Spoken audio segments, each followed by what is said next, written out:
Hi guys, let's install MySQL to our MacBook today. So to start with MacBook, we just need to go and just find this mysql.com website. Just go into mysql.com, go to downloads, scroll down, go to MySQL community GPL downloads, click here. We'll get options and go to MySQL community server. Once you come here, you'll have multiple options for Mac. Actually, this part it will automatically detect your operating system. In case if you are logging in through a Windows, it automatically detects the Windows. So you will find quite a lot of versions of OS here. So those people who are using a MacBook with M1 or M2 chip, you can use this ARM version of SQL.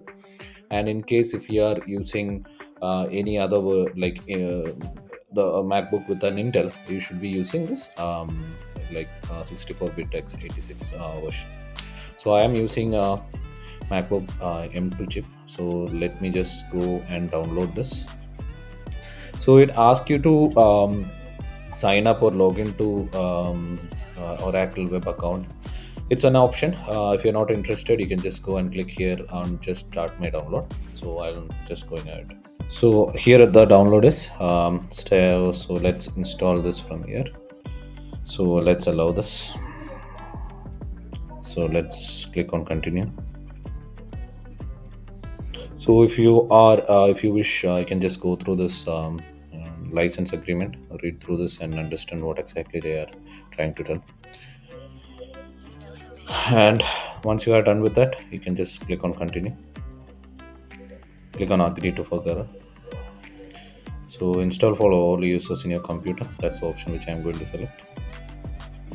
So install options. If you want to change the locations, if you have a reason for that, you can just change the location. I am going with the default location.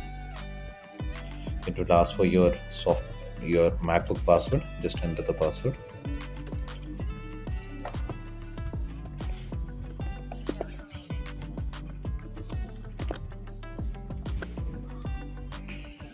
So I click install.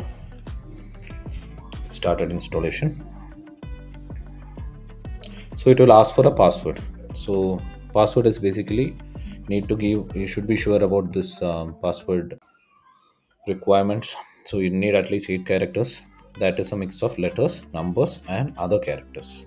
So make sure that you are doing that. So I am using something similar to that which they need.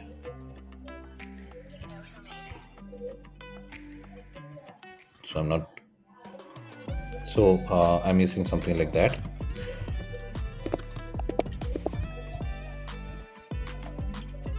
So again, it will ask for your password. Re-enter the password.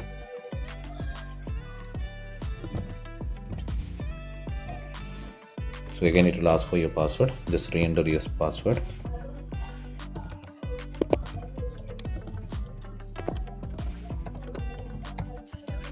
Let's click OK. So it's configuring. It is setting up. It will take a while. Okay. So the installation is successful. Okay. Let's close.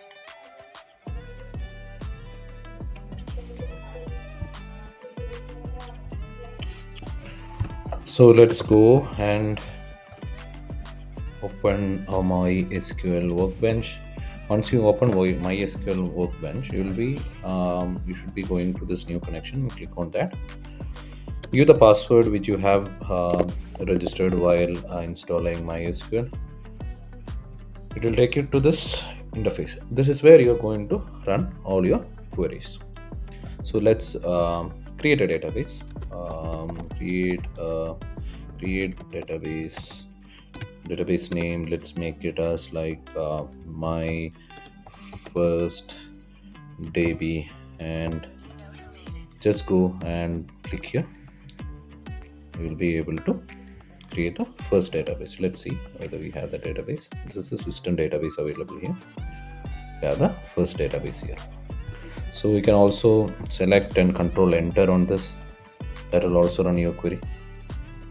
Here I'm getting an error because I already have a similar database name. That's why I'm getting an error here. So we are done with our installation. From next video we will be looking into how to create databases, how we are going to create multiple tables under databases, how to insert data, how to read this data. So thank you so much. Let's see in our next video.